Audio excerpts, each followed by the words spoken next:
Hello guys, I am Nikki और आप देख रहे हैं अपने YouTube channel IQ students point. Guys, video start करने से पहले मैं आपको इन्फॉर्म कर देती हूँ, मेरा थोड़ा गला ख़राब है। इन केस आप लोगों को आवाज़ नहीं आए तो आप मुझे कमेंट बॉक्स या टेलीग्राम चैनल पे अपना क्वेश्चन पूछ सकते हैं। जैसा कि आप लोगों को पता है कि जो हमने CPT स्टार्ट कर रखी है उसमें टॉपिक प्लेटो हम कर चुके हैं, फर्स्ट यूनिट पढ़ चुके हैं, बट एरिस्टोटल हम कर रहे हैं। ठीक है। अरस्तु का मेन बात यह है कि मैं 2 पार्ट में आपको आधे से ज़्यादा अरस्तु पढ़ा चुकी हूँ एंड आज की अरस्तु की आपकी फाइनल वीडियो है, तो इसके बाद हम आगे का कंटिन्यू करेंगे। ठीक है। आगे का जो है वो मैं आपको लास्ट वीडियो के एंड में दिखा दूंगी कि आगे हम क्या पढ़ेंगे। उससे पहले हम आज का टॉपिक जल्दी से स्टार्ट कर लेते हैं ताकि एरिस्टोटल आपका भी खत्म हो और आपका भी पीछा छूटे। अब हम आगे के ये पढ़ेंगे कि अरस्तु के अनुसार राज्य के उद्देश्य और कार्य क्या थे।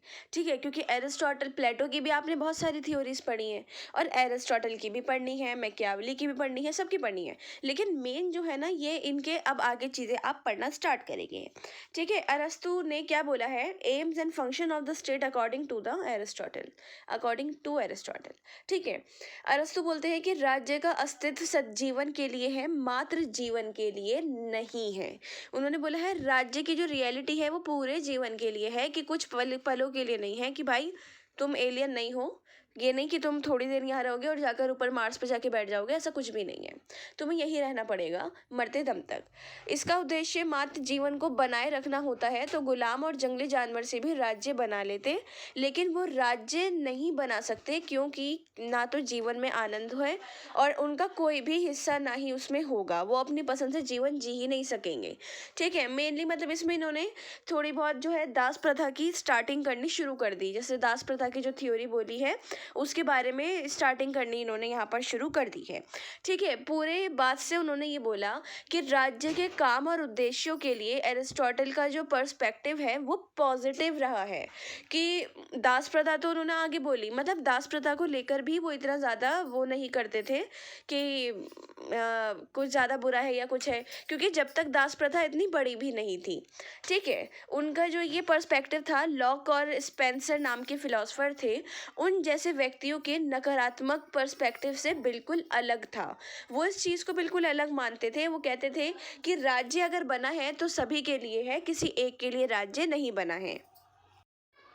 जो अरस्तु हैं उन्होंने बोला कि राज्य एक सकारात्मक अच्छाई है, मतलब इन्होंने उस पर्सपेक्टिव से, एक अच्छे पर्सपेक्टिव से बताने की कोशिश करी है कि राज्य जो है वो एक पॉजिटिव चीज़ है, जिसका काम सिर्फ बुरे कामों या फिर अपराधों को रोकना नहीं है, बल्कि मानव को नैतिकता और सद्गुण के मार्ग पर आगे भी बढ़ाना है।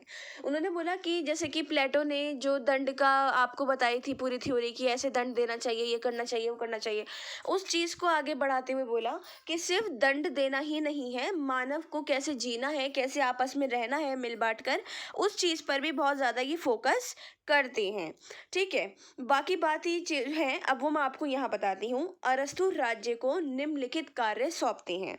निम्नलिखित कार्य बोले तो सबसे पहले में वो क्या बोलते हैं कि अपने सदस्यों के लिए आत्मनिर्भर जीवन की व्यवस्था करना, मतलब एक तरीके से उन्होंने यहाँ पर सिस्टम बना दिया कि एक बढ़िया सा सिस्टम रखो, और इस सिस्टम में मेनली क्या है कि नॉर्मली एक आत्मनिर्भर जीवन आपको जीना है, कि हाँ आप खुद पर ही डिपेंड हो, जो आज के टाइम पे मोदी जी हमसे बोलते हैं। ठीक है। दूसरी बात यह है इसी के अंदर कि आत्मनिर्भरता का जो इन्होंने अर्थ बताया वो नॉर्मली ये था कि व्यक्ति सिर्फ भौतिक उपकरणों के लिए, मतलब उपकरण जो होते हैं उनके पर्सपेक्टिव से ही निर्भर हो, बल्कि नैतिक प्रोत्साहन, प्रेरणा, इन सब से भी। मतलब देखो यहाँ पर ये बताया गया है साफ साफ, अरस्तु ने ये बोला कि ज़रूरी नहीं है कि मुझे आपसे या आपको मुझसे कुछ चीज़ लेनी है हम तभी एक दूसरे पर डिपेंड हो। हमारे नेचर भी इतने अच्छे होने चाहिए कि हम एक दूसरे से बात करें, खुश होकर करें, खुशी खुशी करें, मिले जुले, दैट्स इट। वो ये वाली बात को बोलना चाहते हैं। ठीक है। दूसरे में वो बोलते हैं कि आनंदपूर्ण जीवन का निर्माण, उत्तम जीवन की व्याख्या करते हुए बारकर ने बोला कि ये एक ऐसा जीवन है जो उत्तम कार्य और उत्तम आचरणों से ओतप्रोत है। नैतिक और बौद्धिक सद्गुण का उत्तम जीवन के मुख्य तत्व और इन दोनों के लिए ही बाहर के जो साधन हैं वो अपरिहार्य हो जाते हैं। मेनली इसमें इन्होंने क्या बोला है कि एक आनंदपूर्ण खुशी, मतलब उसमें हैप्पीनेस टाइप का, कि हाँ जी हैप्पी लोग होने चाहिए और होने ही चाहिए, ये वाली चीज़ को इन्होंने इसके अंदर बताने की कोशिश करी है। ठीक है, अरस्तु बोलते हैं कि अगर आप कोई कार्य करे हो, जैसे मैंने अभी ऊपर सिस्टम वाले बताया कि एक आत्मनिर्भर वाला सिस्टम होना चाहिए, तो इन्होंने नीचे वाली बात में हैप्पी, इस चीज़ को, हैप्पीनेस को जोड़ा। क्यों जोड़ा? क्योंकि इन्होंने बोला कि अगर आप कोई काम कर रहे हैं तो खुशी खुशी करें, मिल बांट कर करें, सामने से। एग्जाम्पल के तौर पे आज के टाइम पर भी वही होता है। अगर आप कोई सामान लेते हैं किसी से या कुछ और बात है तो आप उसको थैंक यू बोलते हैं, उससे उसको भी खुशी होती है, आपका काम भी निपट जाता है। तो ये वाली बात को इन्होंने उस टाइम पर बताने की कोशिश करी है। ठीक है, तीसरे पॉइंट में उन्होंने बोला कि जो इम्पोर्टेंट या फिर जो ज़रूरी काम है, अरस्तु ने नागरिकों के लिए शिक्षा की व्यवस्था करना मना करा है। ठीक है, शिक्षा को कुछ अर्थों में अरिस्टोटल ने प्लेटो से भी ज़्यादा महत्व दिया है। इसके जो इंस्टीट्यूट है उसका उद्देश्य मानव को उत्कृष्ट बनाने के लिए या फिर बौद्धिक स्तर पर नहीं बल्कि नैतिक और भौतिक स्तर पर दोनों न केवल मतलब बल्कि उनका संपूर्ण जीवन के दौरान इस चीज़ को रखने के लिए बोला गया है। राज्य नागरिक के लिए पाठशाला होने चाहिए। इन्होंने बोला कि भाई तुम एक वो क्यों बना रहे हो, कौन इंस्टीट्यूट क्यों बना रहे हो, बनाने की ज़रूरत ही नहीं है। तुम राज्य को ऐसा बना दो कि वो एक इंस्टीट्यूट रहे, जबकि ऐसा हो नहीं सकता कभी भी, सबको पता है। तो देखो मैं बताती हूँ, इन्होंने यहाँ ये बोला कि भाई साहब आप लोग जो हो नॉर्मली स्टेट के अंदर ऐसे काम करो, ऐसा बिहेवियर रखो जो सब आपस में मिलजुल कर रहें, एक दूसरे से कोई शिक्षा प्राप्त कर सकें, कुछ चीज़ पा सकें। और इन्होंने इसलिए बोला कि एजुकेशन पर इतना ज़्यादा जोर मत दो जितना राज्य को और वहाँ के कार्यों को सही करने पर जोर देना चाहिए। ये वाली बात इन्होंने बोली है।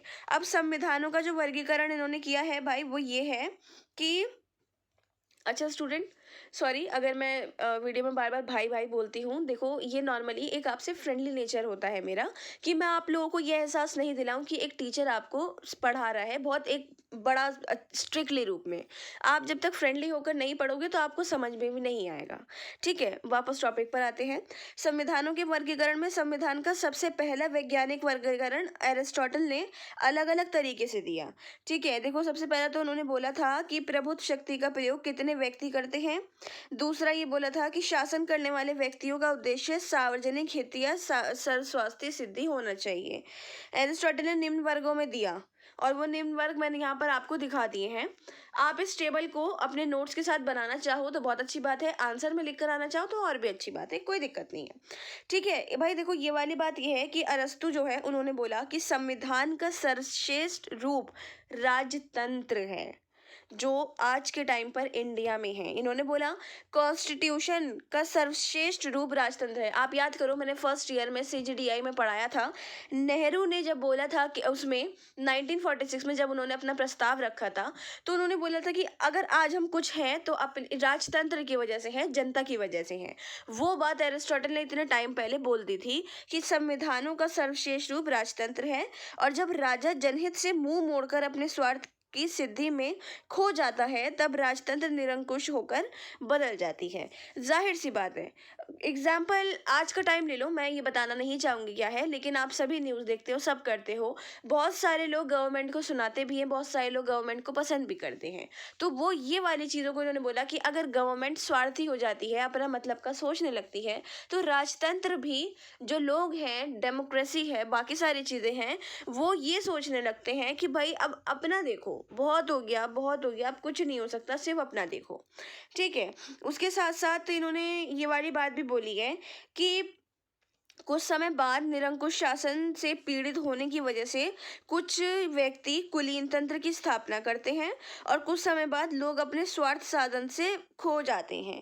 ठीक है, इसमें ये बोला कि जो आपका ये है वर्ग तंत्र की स्थापना हो जाती है और धनिक तंत्र शोषण करता है, तब जनता बगावत कर देती है और बहुत सारे भीड़ तंत्र में बदल जाते हैं जो संविधान को एक निष्कर्ष का रूप देने चाहते हैं कि हाँ इस चीज़ को एक निष्कर्ष का रूप स्वरूप दे दो भाई, जबकि इस चीज़ का निष्कर्ष निकल ही नहीं सकता है किसी भी एंगल से। ठीक है, एरिस्टोटल ने संविधानों के वर्गीकरण में कुछ आलोचनाएं बताई हैं।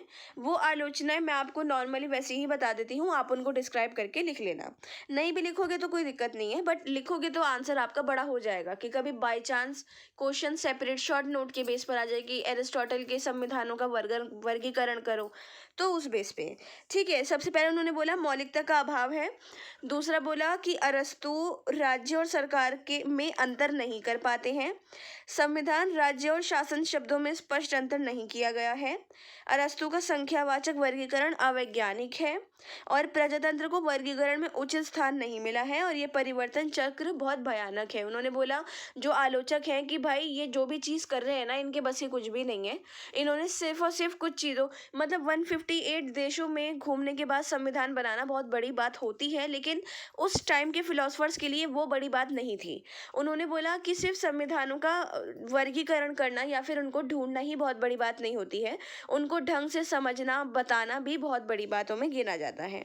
ठीक है, मतलब पूरे मिलाकर आलोचना ये हुई थी कि अरस्तु ने वर्गीकरण में बदलाव करे और इनको इस चीज़ के अंदर ऐसा नहीं करना चाहिए था। उसके बाद है अरस्तु के अनुसार शिक्षा व्यवस्था, एजुकेशन पॉलिसी, एजुकेशन जो बताया था सिस्टम उन्होंने, वो क्या था। देखो, शिक्षा व्यवस्था में मेनली ये था कि नागरिक जो थे उनका कैरेक्टर उनकी शिक्षा पर निर्भर करता था। एग्जाम्पल के तौर पे आज भी आप लोग देख सकते हैं कैरेक्टर के बेस पर भी शिक्षा बहुत डिपेंड करती है। बहुत आपके आसपास भी एग्जाम्पल होंगे, नहीं दे रही मैं, ठीक है। दूसरी बात, इसलिए इन्होंने बोला कि आज राज्य के द्वारा ही शिक्षा पर ध्यान दिया जाना चाहिए। इन्होंने, जैसे मैंने आपको पीछे बताया, इन्होंने शिक्षा पे ध्यान ना देकर बोला था कि राज्य को ही एक इंस्टीट्यूट बनाओ, कि वो आपको एक इंस्टीट्यूट के तौर पे ज्ञान दे, पढ़ाए, समझाए, मतलब एक बिहेवियर के तौर पे भी, सब्जेक्ट्स भी सारी चीज़ें। तो इन्होंने ये बोला कि नागरिक का जो कैरेक्टर है वो उसकी शिक्षा पर डिपेंड करता है, इसलिए स्टेट की तरफ से शिक्षा पर ध्यान दिया जाना चाहिए। शिक्षा का मेन पर्पस इन्होंने बोला व्यक्ति का शारीरिक, मानसिक और बौद्धिक डेवलपमेंट होना, और ये नागरिकों का इस योग, मतलब नागरिक जो है वो इस लायक बनाती है कि वो अपने सार्वजनिक कर्तव्यों का उचित रूप में संपादन कर सके। ठीक है, क्योंकि ये उस टाइम पे एकेडमी में पढ़ाते थे और इनको ऐसा लगता था कि लोगों के लिए शिक्षा बहुत ज़्यादा ज़रूरी है, ताकि जो राजा जो है शासन कर रहा है, गलत कर रहा है, सही कर रहा है, वो लोगों को पता लग सके। ये वाली बात को इन्होंने बोला है। ठीक है, इन्होंने बोला कि एजुकेशन जो है वो इतनी ज़्यादा इम्पोर्टेंट मानी जानी चाहिए कि लोगों को उसके बगैर खाना पीना भी भूल जाना चाहिए। ऐसा उन्होंने क्यों बोला था, क्योंकि उस टाइम पे राजा की तरफ से बहुत ज़्यादा दंड दिए जाते थे, बेवजह ऐसी सुनवाई कर दी जाती थी, गलती किसी की होती थी, सजा किसी को मिलती थी। ये वाली चीज़ पर इन्होंने एजुकेशन पर बहुत ज़्यादा जोर देने को बोला था। ठीक है, उसके बाद शिक्षा, इन्होंने बोला कि मानवीय डेवलपमेंट के स्वाभाविक जो पूरा कैरेक्टर होता है, पूरा चक्र होता है, उसकी दृष्टि में रखते हुए उसके अनुसार ही होनी चाहिए। उन्होंने बोला कि शिक्षा को 3 स्तरों में बांटना चाहिए। सबसे पहले 7 वर्ष की आयु तक शरीर संबंधी शिक्षा होनी चाहिए। 7 से 14 वर्ष की आयु तक क्रोध, इच्छा, कामना, इन सभी तत्वों का नियंत्रण करना, क्रोध करना, इन सभी चीज़ों का, और 14 से 21 वर्ष की आयु तक विवेक बुद्धि को प्रशिक्षित किया जाना चाहिए, जो आज के टाइम पे स्कूलों में भी ऐसा ही किया जाता है। ठीक है, उसके बाद उन्होंने बोला कि जन्म से ही 9 वर्ष की आयु तक वो समुचित भोजन और शारीरिक व्यायाम की व्यवस्था करते हैं, क्योंकि स्वस्थ मस्तिष्क के लिए स्वस्थ शरीर का डेवलपमेंट ज़रूरी है। और ये बात बिल्कुल सच है। कुछ ज़्यादा हिंदी हो गई ना, मैं आपको नॉर्मल समझाती हूँ। उन्होंने ये वाली बात बोली गई है कि एरिस्टोटल जो थे वो 9 साल की उम्र से ही बिल्कुल एक प्रॉपर वे में भोजन करते हैं, प्रॉपर वे में चीज़ लेते हैं अपनी, कोई भी ये नहीं कि आलतू फालतू चीज़ें कर ली, कभी खाना नहीं खाया, कभी कुछ। वो शारीरिक व्यायाम जो आपका योगा है, एक्सरसाइज है, इन सब का सिस्टम भी अपने पास रखते हैं, क्योंकि वो कहते हैं कि एक डेवलपमेंट और एक प्रेजेंट माइंड के लिए आपके साथ साथ उसका एक स्वस्थ और हेल्दी जो बॉडी है वो भी होनी बहुत ज़रूरी है। 5 वर्ष की आयु तक बच्चों के लिए वो खेल खेले जाने चाहिए। मतलब उन्होंने ये बोला कि 5 वर्ष की आयु तक बच्चे को सिर्फ खेल खेलने दो, खिलाओ उसको, जितना भागेगा दौड़ेगा उतना बढ़ेगा, समझेगा, गिरेगा भी, चोट भी लगेगी तो उसकी बॉडी उस चीज़ के लिए तैयार रहेगी नेक्स्ट टाइम, कि वो अगर गिरता है तो उसको कोई प्रॉब्लम नहीं होगी। उसके बाद उन्होंने बोला कि उसी टाइम पर उसको कहानियाँ भी सुनाओ, अलग अलग तरीके के दृश्य दिखाओ, कि वो बढ़ती उम्र का बच्चा होता है, उसको पता होता है कि किस चीज़ को कैसे समझना है, वो उसके माइंड में बैठती जाती है। 14 वर्ष की आयु में उन्होंने बोला कि एक सेकेंड, 14 वर्ष की आयु में, जैसे 7 और 7 14 है, तो 7 वर्ष तक भी उसको नॉर्मली खिलाओ पिलाओ, आराम से घुमाओ, लेकिन उसकी जो सेकंड स्टेज आती है, मतलब 14 साल की उम्र, उसमें उसकी पढ़ाई पर पूरा फोकस करो कि हाँ भाई तुझे पढ़ना है, पढ़ना है, पेंटिंग करनी है, आगे बढ़ना है, सब कुछ करना है, वो वाली चीज़ों पर इन्होंने जोर देने को बोला है। ठीक है। 21 ईयर की जो आपका एज है उसमें उन्होंने बोला कि इसमें राज्य की सेवा के लिए प्रशिक्षण प्रदान किया गया। जैसा कि आज के टाइम पे होता है, 21 साल की उम्र के, 22 साल की उम्र के लड़के लड़कियां जॉब करते हैं या कोई काम करते हैं, तो वो एक राज्य की सेवा के लिए मतलब काम करते हैं। ठीक है, ये वाली बात इन्होंने इसमें बोली है। उसके बाद इन्होंने ये बोला, उन्होंने बोला कि राज्य के लिए, मतलब एक नागरिक को राज्य के उचित तरीकों से काम करने के लिए शिक्षा होनी बहुत ज़्यादा ज़रूरी है, क्योंकि जब तक वो एजुकेटेड नहीं होगा वो उस ढंग से काम करेगा ही नहीं, वो अपनी अपनी मर्जी से करता रहेगा जो उसको करना होगा। ठीक है, तो ये वाली बात करके उन्होंने बोला कि भाई आखिर में बच्चा जो है वो पढ़ा लिखा हो जाता है, अपनी ज़िंदगी संवार लेता है। ठीक है, तो ये वाली बात इन्होंने इसमें शिक्षा के जो इन्होंने पूरा व्यवस्था बताई है उसके अंदर बोला है। अरस्तु द्वारा वर्णित सामाजिक व्यवस्था, सामाजिक व्यवस्था में कुछ चीज़ों को इन्होंने बहुत ज़्यादा पॉइंट आउट करा है, और मेनली जो है वो है दास प्रथा। दास प्रथा के लिए मैंने ये कुछ फोटोज़ आपके लिए लगाए हैं, कुछ मतलब मैं अभी आपको एग्जांपल दे देती हूँ, बाकी मैं आपको समझा दूंगी। आपने 9th क्लास में या 10th में हाँ 9th की हिस्ट्री में पढ़ा था कि जो पहले के राजा होते थे वो अपनी रानियों को कुछ ऐसा ये लोहे का ना गले में पिना कर रखते थे, कि वो ना झुक कर बैठे, कमर में बहुत टाइट बांध कर रखते थे, कि उनकी जो शेप है ना वो बिल्कुल बारबी जैसी रहे, पतली लंबी सी गर्दन, ना वो सर नीचे कर सकती है ना उठा सकती हैं, और कमर को बहुत टाइट एक लोहे के उससे बांध दिया जाता था कि इससे ज़्यादा कमर बढ़ेगी ही नहीं इनकी। तो ये वाली चीज़ें एक दास प्रथा के रूप में इन्होंने गिनी है, कि राजा होने के बावजूद वो अपनी वाइफ को, बेटियों को, अपने घर की औरतों को ऐसे रखता था। ठीक है, दूसरी दास प्रथा के रूप में आपको जो यानी यहाँ पर दिख रहे हैं ये हैंड जो मैंने बनाए हैं, ये उनसे हथकड़ियाँ बंधवा कर ही काम किया जाता था। ये छोटे छोटे बच्चों से काम करवाया जाता था, और उनको बहुत बहुत बहुत ही बुरे दंड दिए जाते थे, जो आज के टाइम पे इंसान सोचे तो उसकी रूह कांप जाए, इतने बुरे दंड उनको दिए जाते थे। ठीक है, सो ये वाली चीज़ों को इन्होंने यहाँ पर ये बोला है कि अगर सामाजिक व्यवस्था की बात आती है तो दास प्रथा को मैं मेन इस चीज़ में देखूंगा। क्यों? क्योंकि राजा मतलब इतना एजुकेटेड नहीं है, उसके बावजूद वो अपनी तरफ से कोई भी दंड किसी को भी दे रहा है। दूसरी बात कि अगर लोग एजुकेटेड होते तो वो दंड नहीं लेते, वो अपने खिलाफ आवाज़ उठा सकते। ठीक है। तीसरी बात उन्होंने ये बोली कि अगर जैसे कि दास प्रथा को अगर गिना जाए तो उसके अंदर सबसे ज़्यादा औरतें और आदमी या फिर थोड़े कम उम्र के जो बच्चे थे वो सब थे, वो सबसे ज़्यादा गिने जाते थे, पिसे जाते थे, क्योंकि उनसे काम पूरा करवाया जाता था 18-20 घंटे, और उनको ना रेस्ट करने के लिए दिया जाता था ना कुछ दिया जाता था, खाना भी सूखी रोटी प्याज के साथ या किसी चीज़ के साथ दे दी जाती थी। तो मेनली एरिस्टोटल ने इसमें दास प्रथा पर सबसे ज़्यादा फोकस करा कि आप इस चीज़ को ख़त्म करो मिलकर, और वो कैसे ख़त्म होगी, जब आप एजुकेटेड होंगे। ठीक है, उसके बाद आती है अरस्तु के संपत्ति संबंधी विचार। इनके संपत्ति संबंधी विचारों में सबसे मेन पहला है संपत्ति का अर्थ। संपत्ति का अर्थ में इन्होंने क्या बोला कि मेनली अरस्तु ने संपत्ति परिवार का एक अंग माना। उन्होंने बोला कि संपत्ति जो है परिवार का एक अंग होती है, और संपत्ति प्राप्त करने की कला गृह प्रबंधन का एक अंग होती है। मतलब मेन इन्होंने ये वाली बात को बोला कि संपत्ति को उन वस्तुओं का एक मेन पार्ट माना जाता है जो किसी भी परिवार को जोड़ दे या किसी भी परिवार को तोड़ दे। क्योंकि आज के टाइम पे भी आप देख सकते हैं अपने अपने ही प्रॉपर्टी के केसेस में मार देते हैं एक दूसरे को, तो गैर तो बहुत दूर की बात है। तो उन्होंने उन्होंने यही वाली बात को बोला है उस टाइम में कि संपत्ति ही एक ऐसी चीज़ है जो अपनों को आपस में जोड़ दे और अपनों को ही आपस में तोड़ दे, ये वाली बात को बताया है। दूसरे में उन्होंने बोला है कि संपत्ति के लिए लक्ष्य, AIIMS of property. AIIMS of property में उन्होंने ये बोला है कि अरस्तु निजी संपत्ति की जो सिस्टम है उसका प्रबल समर्थक है, और उन्होंने बोला कि अभिमत में निजी संपत्ति की व्यवस्था पूरे समाज के लिए हितकर है और इसे सभी व्यक्तियों के लिए मान्यता प्रदान की जानी चाहिए। अरस्तु ने बोला कि मुझे ये विश्वास है कि व्यक्तिगत संपत्ति सामूहिक संपत्ति से ज़्यादा उपयोगी है, बल्कि उसका प्रयोग सामाजिक क्षेत्र में परंपराओं, रीति रिवाजों, इन सब के द्वारा या फिर राजनीतिक क्षेत्र में कानून द्वारा ही किया जाता है। ठीक है, ये वाली बात को उन्होंने बोला है। तीसरे पॉइंट में उन्होंने ये बोला कि आपका characteristics of property. Characteristics of property में दो टाइप की प्रॉपर्टीज कैरेक्टर बताए हैं उन्होंने। सबसे पहला कैरेक्टर बोला है कि सोशल रिकॉग्नाइजेशन मीन्स संपत्ति समाज द्वारा स्वीकृति होनी चाहिए। अरस्तु उन वस्तुओं को संपत्ति नहीं मानते हैं जो समाज की दृष्टि में संपत्ति नहीं है, भले ही किसी व्यक्ति का वर्ग का उस पर अधिकार हो या फिर उनकी किसी भी आवश्यकता के लिए या फिर किसी भी चीज़ के लिए वो बहुत ज़्यादा हेल्पफुल हो। दूसरा उन्होंने बोला है स्टेट प्रोटेक्शन। स्टेट प्रोटेक्शन में उन्होंने बोला कि संपत्ति को राज्य का संरक्षण प्राप्त होना चाहिए, और चाहे वो व्यक्तिगत संपत्ति हो या फिर सार्वजनिक संपत्ति हो।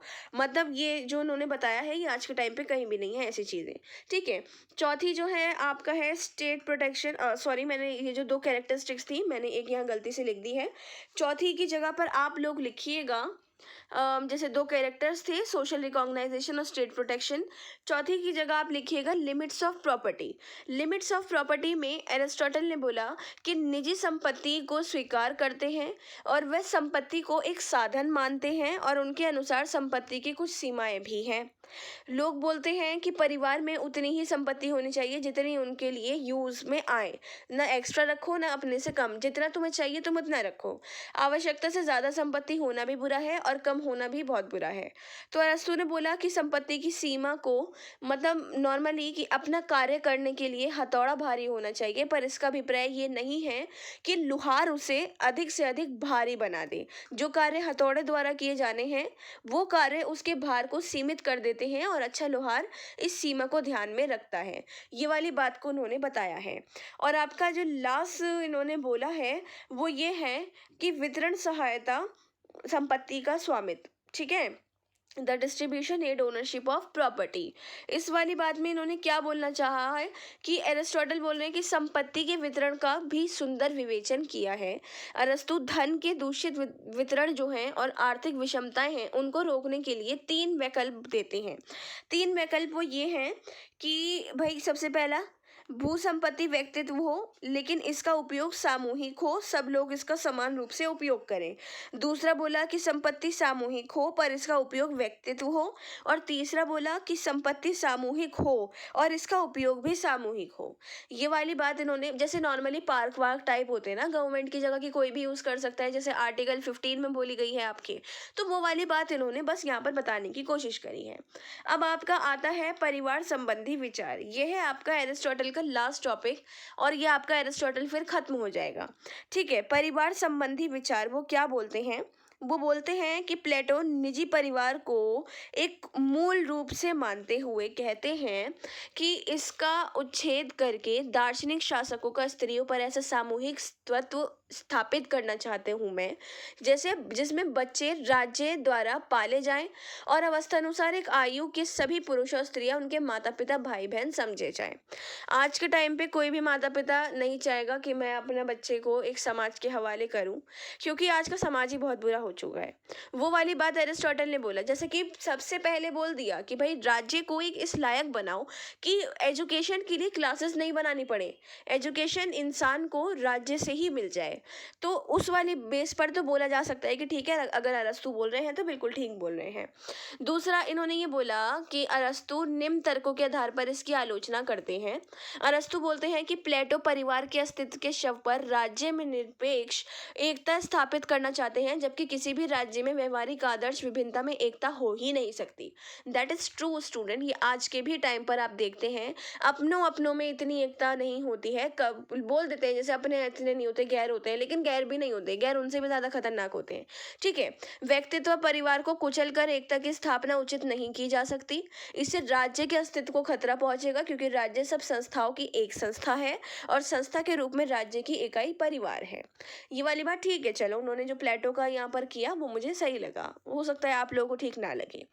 दूसरी बात उन्होंने ये बोली कि प्लेटो ये समझते हैं कि राज्य जब विशाल परिवार बनेगा तभी उसमें तेर मेर और ये झगड़े सब मिट जाएंगे, राज्यवासियों में प्रेम बढ़ जाएगा। इस समय विशेष स्त्री पुरुष, विशेष बच्चों के माता पिता हैं, निजी परिवार न रहने पर सब छोटे बच्चे राज्य की बड़ी आयु के व्यक्तित्व के पुरुष समझे जाएंगे।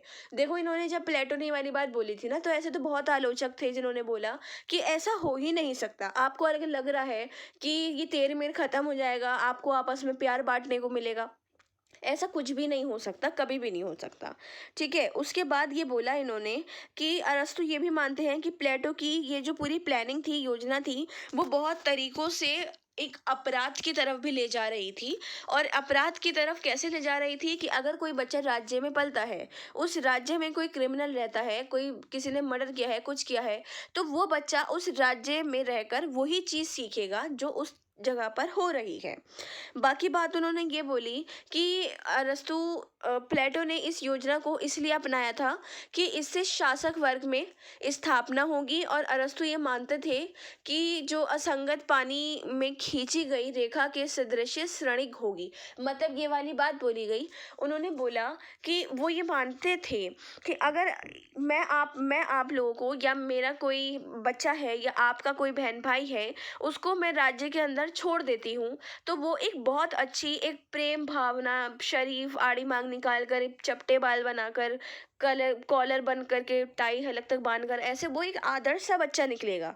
लेकिन ऐसा कुछ भी नहीं होगा, वो अरस्तु ने बोला। और ये बिल्कुल ठीक बोला, क्योंकि चाहे प्रेम कितना भी हो, लेकिन दुश्मनी उस बीच में कहीं ना कहीं होती ही होती है। तो उसमें बच्चे का फ्यूचर बिगड़ना बहुत नॉर्मल सी बात है।